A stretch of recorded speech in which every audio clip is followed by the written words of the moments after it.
Bussai con timidezza, chiedendo un po' d'amore. Mi dissero spiacente, ma non compriamo niente.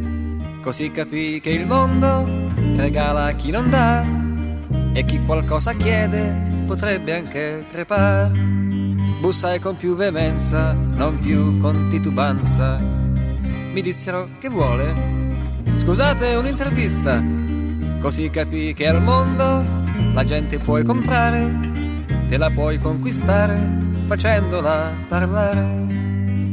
Ho visto gente senza tetto, polli senza petto, ministri senza portafoglio mai. Ho visto un angelo in mutande, reggi semivuoti, spiagge senza vetri mai. E cari amici, adesso lo confesso, se potessi tutto rifarei. E non sarò un poeta, ma anche se la vita fosse peggio, non mi stancherei.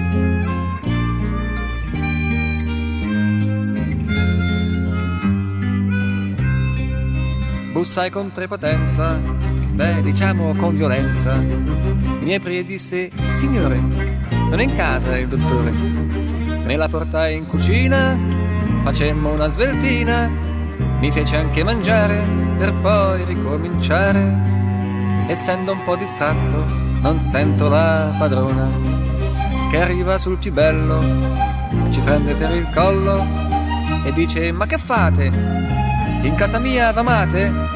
E vestiti, cretina, e fagli un buon caffè.